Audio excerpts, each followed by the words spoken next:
नमस्कार दोस्तों, आप सभी का स्वागत है आज की इस नई क्लास में, जिसमें हमारा टॉपिक है आज का विभिन्न संगठनों की स्थापना। हम सिर्फ संगठनों की बात नहीं करने वाले हैं। यहाँ पे आयोग, संगठन, संस्थाएं और नीतियाँ, इन सभी की बात करने वाले हैं। इनकी स्थापना कहाँ हुई, कब हुई और किस स्तर पे ये लागू की गई है, केंद्रीय स्तर पे, राज्य स्तर पे, ये सब हम यहाँ पे डिस्कस करेंगे।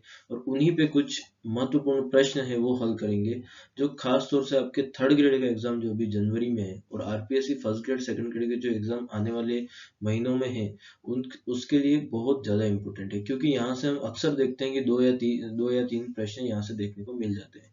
और ये जो टॉपिक है खास तौर से एजुकेशन को कवर कर रहा है, तो यहाँ बहुत इंपॉर्टेंट है। ठीक है, तो वीडियो को शुरू से अंत तक पूरा देखिएगा। वीडियो अच्छा लगे तो लाइक, शेयर एंड सब्सक्राइब जरूर कीजिएगा। तो शुरू करते हैं वीडियो को। सबसे पहले बात करें हम यहाँ पे, सबसे पहले अगर बात करें हम, तो राजस्थान माध्यमिक शिक्षा बोर्ड, राजस्थान माध्यमिक शिक्षा बोर्ड की स्थापना जो है 4 दिसंबर 1957 को की गई। ठीक है। दूसरा प्रश्न है, दूसरा जो हमारा बिंदु है वो है एनसीईआरटी। एनसीईआरटी केंद्र लेवल पे लागू होती है और यहाँ 1 सितंबर 1961 को ये स्थापना की गई इसकी। ठीक है। प्रथम शिक्षा नीति की बात की जाए तो यह 1968 में की गई, 24 जुलाई 1968। ठीक है।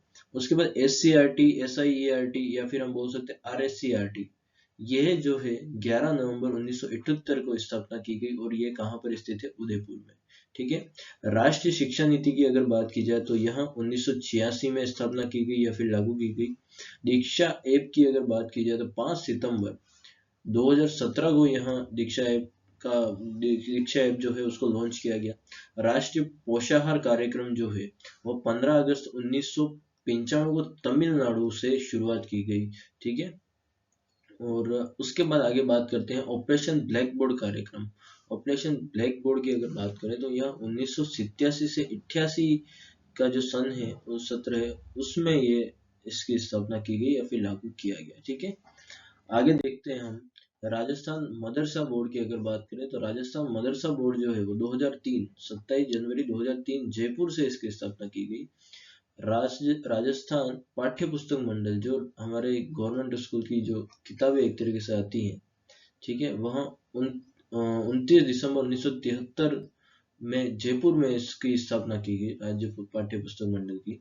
राजस्थान स्टेट ओपन स्कूल की अगर बात करें तो स्टेट ओपन जो ओपन के एग्जाम्स होते हैं, उसकी स्थापना 21 मार्च 2005 जयपुर से इसकी शुरुआत की गई।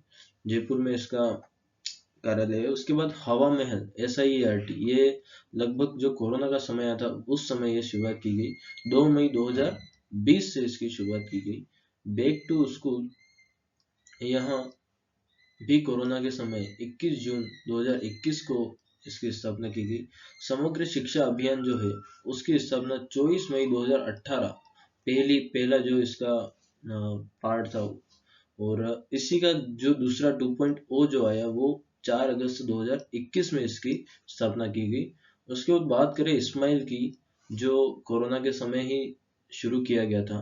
13 अप्रैल 2020 में इसकी स्थापना की गई। इस्माइल 2.0 2 नवंबर 2020 को इसकी स्थापना की गई। ठीक है। तो ये सभी आप देख सकते हैं शिक्षा से संबंधित यहाँ जो संगठन है या फिर संस्थाएं हैं, नीतियां हैं, आयोग है, ये सब उनसे संबंधित है। और उसी की क्या है, डेटे और उनका स्थान यहाँ पे दिया गया है। तो ये हमको बिल्कुल याद रखना है। यहाँ से प्रश्न हमको सीधा सीधा देखने को मिलेगा। आगे कुछ और बचे हुए हैं। अब यहाँ पे इस्माइल 3.0 भी आता है और वो आता है 21 जून 2021 को। तो इस्माइल के कितने भाग है, 3 भाग है, तो ये हमको ध्यान रखना है। उसके बाद एक निष्ठा कार्यक्रम था, वह 21 अगस्त 2019 से इसको लागू किया गया। बालिका शिक्षा फाउंडेशन की बात करें तो 30 मार्च 1995 को यहाँ इसकी स्थापना की गई। साक्षर भारत अभियान की अगर बात करें तो 8 सितंबर 2009 को इसकी स्थापना की गई।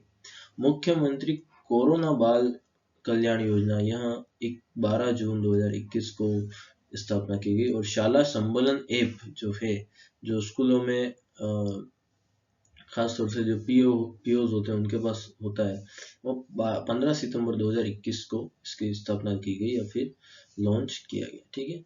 तो इसी तरीके से हमने यहाँ पे संगठन, उनकी स्थापना और उनका जो स्थान है वो हमने यहाँ पे पढ़ लिया है। अब इसको आपको सिस्टमेटिक तरीके से लिख के याद रखना है। ठीक है।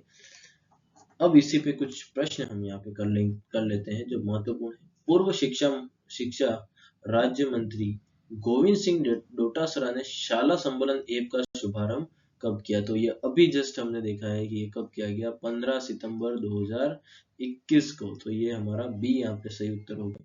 क्वेश्चन दूसरा देखते हैं। भारत का प्रथम राज्य जहां प्रत्येक शनिवार को नो बैग डे मनाया जाता है, नो बैग डे राजस्थान में यहाँ जो स्कीम है, नीति है, वो लागू की गई है। तो ऑप्शन बी यहाँ पे सही होगा। क्वेश्चन 3 देखते हैं। राजस्थान में जन सूचना पोर्टल के पहले चरण का उद्घाटन कब किया गया? तो जन सूचना पोर्टल के पहले चरण का उद्घाटन अगस्त 2019 को किया गया। ऑप्शन बी यहाँ पे सही उत्तर है। क्वेश्चन नंबर 4 देखते हैं। राजस्थान का राज्य सूचना आयोग का गठन किस तारीख को किया गया? यह भी हमने अभी देखा था, 18 अप्रैल 2006 को राज्य सूचना आयोग। ठीक है, तो ये इस तरीके से इसका ऑप्शन ए यहाँ पे सही उत्तर होगा। क्वेश्चन नंबर 5 की बात करते हैं। हवा महल का प्रकाशन कब किया गया? हवा महल जो है, अभी हमने बात की थी, कोरोना के समय यहाँ शुरू किया गया था, और इसका जो प्रकाशन किया जाता था वो था प्रत्येक शनिवार को ये किया जाता था। और यहाँ पे थोड़ा सा डिस्क्रिप्शन भी हम देख सकते हैं। हवा महल का प्रकाशन कोविड-19 महामारी के कारण देश भर में चल रहे लॉकडाउन से बच्चे घर पर पढ़ाई में रुचि पैदा करने और बच्चों के चिंतन कौशल को विकसित करने के लिए SIERT उदयपुर द्वारा किया गया था। जब बच्चे घर पे थे, जब कोरोना का समय था, उस समय बच्चों को उनमें रुचि बनी रहे पढ़ाई को लेकर, और उनका जो चिंतन कौशल है वहां भी क्या रहे, एक्टिव रहे, वो विकसित होता रहे, उसमें कोई बाधा नहीं आए कोरोना की वजह से। इस वजह से हवा महल जो है उसका प्रकाशन प्रत्येक शनिवार को किया जाता था कोरोना के समय। ठीक है, तो इसी तरीके से हमारा ये जो वीडियो है यहीं